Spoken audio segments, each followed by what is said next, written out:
the time the cops showed up, YoungBoy and Jania were already gone, but the cops found blood inside their hotel room. And to make the situation even worse, there's surveillance footage from the hotel leaks where YoungBoy's putting hands on Jania. Jania went live and said that YoungBoy and her were just playing, but the cops definitely didn't. I bet that ain't no damn player, boy. That don't look like no damn game to me. What game is that? That ain't no game, brother. What's up, Cash Games? It's your boy CASHOUT, DANZEL, man. Back with another video for y'all boys, man. We got NBA YoungBoy, crazy criminal history, man. Let's get into the video, y'all boys. Fans love it when rappers are really about that life. NBA YoungBoy is on a whole different level when it comes to keeping it real. He spent his whole life in and out of jail. From sliding on the ops and getting into shootouts, to running the drug ring while he was on house arrest. Today we're breaking down every case he's ever caught. YoungBoy's legal drama started when he was 15 years old. His dad got hit with a 55-year sentence when YoungBoy was a kid. It's not clear how it went down. But later said that it was from a robbery gone wrong. YoungBoy's mom moved out of their neighborhood after that. So YoungBoy lived with his grandma and got active in the streets just like his dad. After YoungBoy's grandma died, he moved in with his homie 3-3. 3-3's mom, Monique, took YoungBoy in. But 3-3 and YoungBoy were already getting into trouble because they wanted to make it in the rap game. YoungBoy's mom tried to be a rapper back in the day. And YoungBoy started writing songs when he was just 7 years old. 3-3 and YoungBoy didn't have any money to pay for studio time though. So they started stealing the car batteries out of 18-wheelers to sell and use the money to record their own tracks. When YoungBoy was 15 years old, it's a hustle though. But they was hustling the wrong way. Y'all could have got some little waters and little candies and shit like that, but still, y'all, it's cool. It's cool. It's not cool, but at least we're trying to do it for something. They was not doing it just for no reason. Robbery charge and got sent to juvie for 6 months. There were a lot of people trying to keep YoungBoy out of the streets though. Back when he was in 6th grade, YoungBoy was in a program for kids who might not graduate school. And that's when he met a counselor named Kyrie Garcia. Kyrie Garcia tried to help YoungBoy out. And she even became his godmother after the program was over. But YoungBoy still dropped out of high school in the 9th grade and never went back. YoungBoy's fans know he ended up spending 2 years on house arrest in Utah. But most people don't know that Kyrie Garcia is the reason he was there. Kyrie Garcia moved to Utah and YoungBoy went to visit her back in the day.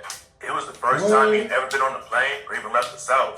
And YoungBoy went back a few times to visit Kyrie Garcia for Thanksgiving and Christmas. At one point, YoungBoy was actually thinking about moving to Utah. I ain't gonna lie, that's some real love. I ain't gonna lie, that's some real love right there. Cause she had to do that for me. I mean, he was not saying her career, but for me, she made a little movement probably to keep eye on him, make sure that he's good. She monitoring and shit like that for me. The rap game got even deeper in the streets. YoungBoy started writing tracks when he was locked up in juvie. And when he came home, he dropped his first project, Life Before Fame. Back then, he was rocking with a crew in Baton Rouge called the Top Boy Gorillas, aka TBG. But there was drama behind the scenes that led to YoungBoy catching an attempted murder charge. TBG had beef with another crew in the city called Bottom Boy Gorillas, aka BBG, and YoungBoy's cousin Boozilla ran BBG. YoungBoy and Boozilla weren't rocking with each other because of the TBG and BBG situation. And at one point, Boozilla allegedly wanted to kill YoungBoy. The main rapper from TBG was a dude named G Money. After YoungBoy started beefing with TBG, G Money dropped the track Industry and rapped, "Pussy, you should be ashamed. I know what's up with you, nigga. I never fuck with you, nigga. I would've bust for you, nigga. I put my trust in you, nigga. Now I can't fuck with you, nigga. Have been looking for your cousin. He wanted to kill you." YoungBoy started hanging with TBG through his homie Lil Herb, who was G Money's little brother. At first, G Money was like a mentor to YoungBoy, taught him how to rap. But once YoungBoy started taking his own career seriously, he felt like TBG wasn't really supporting him because they thought G Money had the most potential to blow up. So YoungBoy decided to separate himself and started his own crew. Never broke again. But after YoungBoy split off from TBG, he started rocking with Boozilla. Then on November 2nd, 2016, Boozilla was shot and killed. Rumors said that TBG wasn't involved with the hit, and it was actually some shooters from a crew called Forever Loyalty who pulled the trigger on Boozilla. YoungBoy and his homies stood on the ops just a couple hours after Boozilla was killed. And they started shooting from their whip when they spotted the ops on the street. The ops started busting back though. YoungBoy's homie NBA Joe got hit in the neck. The cops found YoungBoy a couple weeks later and hit him with 2 attempted murder charges. For a second, it looked like YoungBoy's whole career was going to be over. So he got hit when his man's getting hit too? That's crazy. But even really started. But luckily, he got a good deal and pled guilty to aggravated assault with a firearm and only spent a few months in prison. When YoungBoy came back home, he dropped the track Untouchable and rapped, "Gotta maintain, stay on my grind, no I can't be no Nah, I can't slip, nor can I fumble. Gotta stick and move. Get out BR, moved to LA, where I ain't gotta keep a tool. Surprised, but I knew my dreams coming true. It sounded like YoungBoy wanted to switch up how he was moving and stay away from the streets and the legal drama. That's not how it went down though. And in 2018, YoungBoy got hit with serious charges for assault, weapons violations, and kidnapping. YoungBoy was on tour and was supposed to be performing at the Moon nightclub in Florida. But then his tour bus got stopped, and the cops booked him for a warrant he had in Georgia. YoungBoy been staying in a hotel with his girlfriend Janine, and some other people called the cops because they heard. That nigga never had that feeling though when your lashes just be going in your eye and shit, bro. That shit be get me tight, bro, in my life. YoungBoy and Janine fighting. By the time the cops showed up, YoungBoy and Janine were already gone. But the cops found blood inside their hotel room. And to make the situation even worse, the surveillance footage from the home. Take it back a little bit. By the time the cops showed up, YoungBoy and Janine were already gone. But the cops found blood inside their hotel room. And to make the situation even worse, the surveillance footage from the hotel leaked where YoungBoy's putting hands on Janine. Janine went live and said that YoungBoy and her were just playing. But the cops definitely didn't. Stop it, that ain't no damn player, boy. That don't look like no damn game to me. What game is that? That ain't no game, brother. See it that way. Y'all was fighting. YoungBoy was facing some serious time for the assault and kidnapping charges, but he pretty much skated on the case when he pleaded guilty to a misdemeanor charge instead. Janine could have really jammed YoungBoy up. She told the cops she wasn't going to press charges. The cops tried to grill her about what went down, but Janine wouldn't give anything up and said she wouldn't testify and took the case to trial. That's crazy. They mad because she didn't want to testify and she didn't want to press charges on. They really be focused on just getting this man locked up, bro. That is crazy though, bro.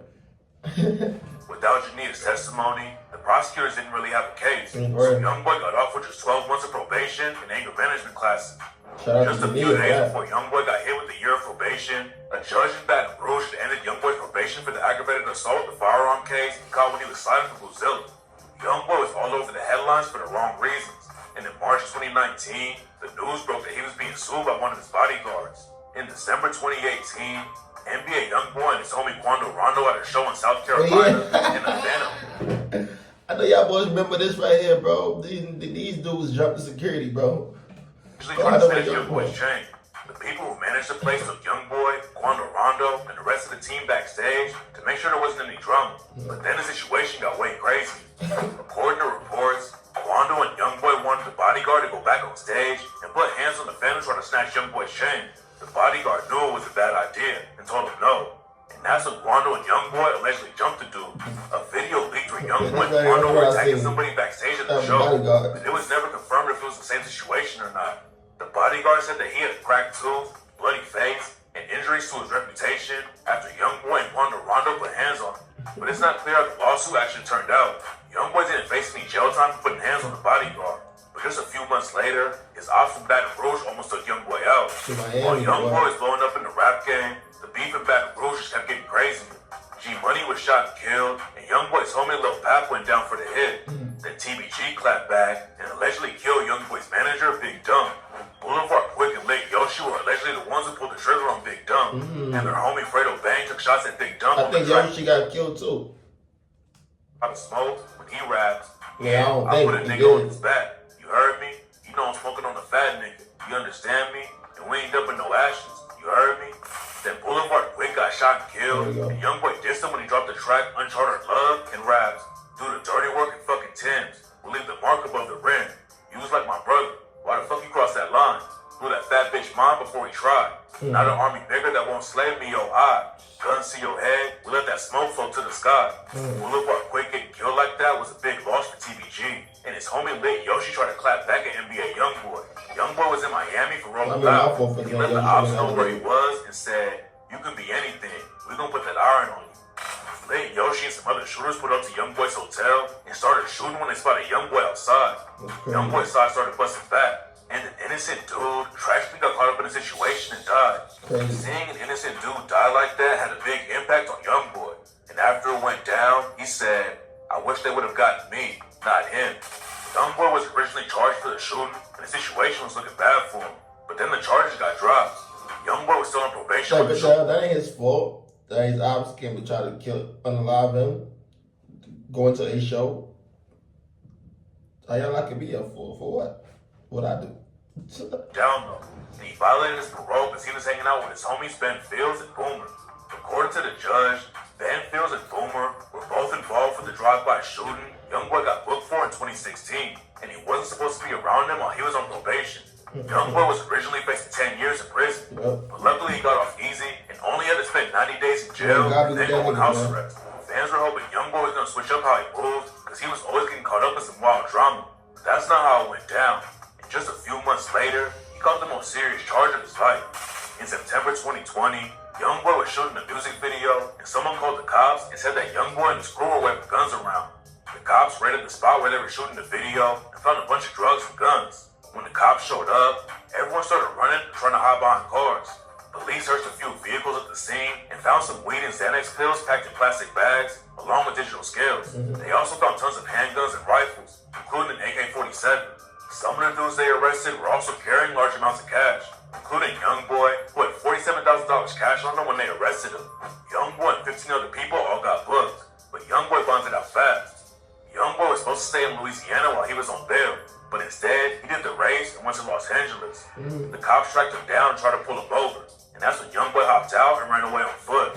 The cops used dogs to find YoungBoy though, and they booked him on more federal gun charges because there was a gun in his whip. It wasn't looking good for YoungBoy, but in 2021, the judge let him out on a $1.5 million bond. YoungBoy had 2 big cases hanging over his head though. In that same year, he moved to Utah to serve out his house arrest and wait for his other trials to start. The judge thought Utah would be a better place for YoungBoy to serve his house arrest because he wouldn't be around any of his ops in Baton Rouge. The judge also knew about YoungBoy's ties to his old counselor, Kyrie Garcia, and being close to her was supposed to help keep YoungBoy out of trouble. Like I said, In 2022, YoungBoy scored a huge win after his federal gun case from Los Angeles was thrown out. He was still fighting the gun charge from Baton Rouge though, and then the case took a crazy turn. In 2023, news broke that some of the cops who booked YoungBoy and his homies in Baton Rouge were arrested for putting hands on people and destroying evidence. According to paperwork, the cops who booked YoungBoy arrested a dude and then used a stun gun on him while they were strip searching him at the police station. One of the cops punched the dude, then he pointed to another cop and said, "You see this guy here? He's about to knock the fuck out of you." And according to the prosecutors on the case, the cops had a secret torture warehouse. Man, the police is not the police. The police is a gang, bro.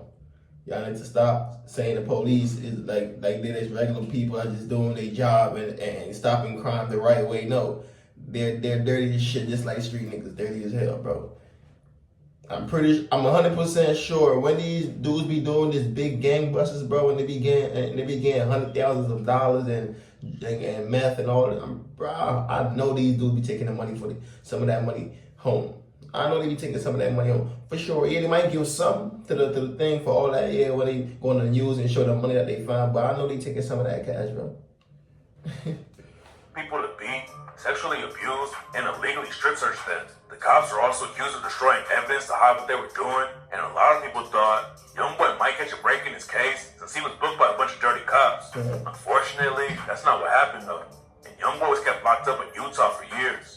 YoungBoy kept dropping music while he was locked up, but his lawyer said that being locked down for so long was having a big impact on YoungBoy's physical and mental health. Bootleg Kev flew out to Utah in 2024 to interview YoungBoy, and YoungBoy told Bootleg Kev that his future was in jail. I'm kind of set on going in jail right now, so I don't really think about too much. It was clear that YoungBoy wasn't feeling good about the situation, and his fans had no idea that it was about to get even worse. In April 2024, the cops in Utah raided YoungBoy's crib and hit him with over 60 charges for possession of drugs, guns, and way more. According to the cops, YoungBoy and his crew were running a large-scale prescription fraud ring and were calling in fake prescriptions to get drugs. The cops got tipped off by a pharmacy, and that's when everything began to fall apart. They started investigating YoungBoy and his crew, and they caught some of YoungBoy's family members picking up a fake prescription. They claimed YoungBoy and his crew were calling the pharmacy. And you would think that they was doing all this to sell it. No. They on crackhead level, bro. Them dudes, they using everything that that was for their personal use, my boy. They were not getting these drugs and they selling it off. Nah, they already rich. That was for their personal use, brother. Again, like I would tell you. Pretending to be doctors trying to order prescriptions for patients so they can get promethazine mixed with codeine, the main ingredient in lean. One of the pharmacies started to get suspicious after someone claiming to be a doctor called in to fill a prescription for a patient and went in with cops, and they used the word axe instead of ask, which isn't normal in Utah. Yeah. The pharmacist hung up and called the real doctor, who said he didn't have a patient with that name and never tried to fill a prescription. Women in the white Chevy Tahoe also went to the pharmacy. That made me get in trouble, bro. Big trouble. If anything had to happen to one of y'all, bro, I mean, but that man can get in trouble, bro. Nah, that's wild, though, bro. Pick up the prescription for a friend. The white Tahoe was registered to NBA YoungBoy, which is how they started to connect everything to him. And what made the whole thing even worse is that the cops found a gun in YoungBoy's crib and hit him with another case for that. YoungBoy's house arrest was taken away, and the cops took him back to Baton Rouge. YoungBoy was still fighting his case in Baton Rouge at the same time, but his lawyers were trying to find a loophole to get him out of it. YoungBoy was a convicted felon after he pleaded guilty to the drive-by shooting in 2016. And that's why he was facing so much time when the cops booked him on the gun case in Baton Rouge. YoungBoy's lawyers were arguing that keeping YoungBoy from having a gun violated his Second Amendment rights. And the judge in the case decided to wait until a couple of Supreme Court cases were settled. One of the Supreme Court cases was a wild trial about a dude named Zachary Rahimi. Rahimi wasn't supposed to have a gun because he had a restraining order against him from his ex-girlfriend. But Rahimi's lawyers were trying to argue that the gun ban went against Rahimi's rights.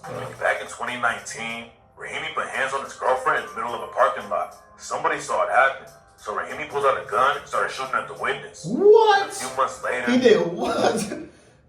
He did what? You was having a fight with your shorty, somebody seen, a civilian watched, seen it, and you pull out a chopper and decide to start busting at them, my boy. My boy, you going to jail, bro. Y'all some serious, man, they got some serious crash out dummies in this here world that we living in. Boy, this shit is crazy to me. Rahimi caught another charge for assault with a deadly weapon because he threatened a different woman with a gun. Rahimi obviously didn't need to be around guns, but nobody knew how wild the situation was about to get. Between December 2020 and January 2021, Rahimi was involved in 5 different shootings. He shot at a dude he was selling drugs to. Then one day later, Rahimi shot at someone who ran into his car. Then 2 days after that, Rahimi started shooting into the air while there were a bunch of kids around. Rahimi wasn't done yet. A few weeks later, someone flashed their headlights at Rahimi, so Rahimi followed them down the highway and started shooting into their whip. Bro, for flashing the headlights? Bro, what? You start shooting at somebody for flashing their headlights at you, bro? You wanted to, bro. In the last shooting, Rahimi went to a fast food place with his homie. Rahimi's friend's car got declined at the restaurant, so Rahimi grabbed his gun and started shooting into the air again. YoungBoy's legal team thought if Rahimi beat a Supreme Court case, then they might be able to get YoungBoy's charges thrown out. But Rahimi lost his case, so YoungBoy still had to face his own gun charge in Baton Rouge. YoungBoy was originally going to take it to trial, but then he decided to plead guilty, and it made the whole case easier for him to beat. YoungBoy's federal gun case was moved to Utah instead of Louisiana after he pleaded guilty, and he caught a lucky break because he was able to enter a global plea for the Baton Rouge gun case and the Utah gun case too. Then he pleaded guilty to 4 felonies and 6 misdemeanors in the Utah drug case. YoungBoy's facing a lot of time just for the drugs, but he caught a lucky break when the 4 felonies were all reduced to misdemeanors. YoungBoy been fighting so many cases that people were losing track of what was going on, and a lot of fans were worried he was about to catch decades in prison. Luckily, that's not how it went down though. And on December 10th, 2024, YoungBoy was officially sentenced to 23 months in prison and 60 months of probation. 2 years in prison is no joke, but a celebrity lawyer named Bradford Cohen said that YoungBoy would probably be out in less than 12 months. Bradford Cohen has worked with Kodak Black a lot and has helped Kodak skate on some pretty serious charges, and it's clear that Cohen knew what he was talking about. In January 2025, the news broke that YoungBoy should be coming home in July 2020. I don't know what these lawyers be doing, boy, but these lawyers got some serious power, boy, because they be getting these dudes off in some cases like, oh man, I don't know. YoungBoy was recently transferred to Talladega FCI, a federal prison in Alabama, to serve the rest of the money talk though, but don't think he talks all the time. Have money talk, your chance to run out, your luck will run out. Even though he originally agreed to do 23 months, the judge gave him credit for time served through May 2024, which means his official release date is now set for July 27, 2025. There's a chance that YoungBoy won't come straight home though, and he might spend some time in the halfway house first before the judge lets him out on probation. It's not clear when he'll be free to hop back in the booth and get his momentum back up, but hopefully he keeps his head down this time because he'll probably never get this lucky with a legal case again. Okay, bro. YoungBoy gotta just chill, bro. We gotta just chill, keep his head down, bro. We only got 2 years, bro. We're already in March, bro. We only got like a few more months to go, bro. But I hope when bro come out of jail, bro just do his thing. Try to just keep his mind right, bro. But I don't think they got any more chances for this man, bro. He got too much shit going on. You keep getting chance after chance. Like I said, the shit gonna start running out, feel me? So you gotta just understand that God keep giving you a chance so you can do something better with your life, bro, for me.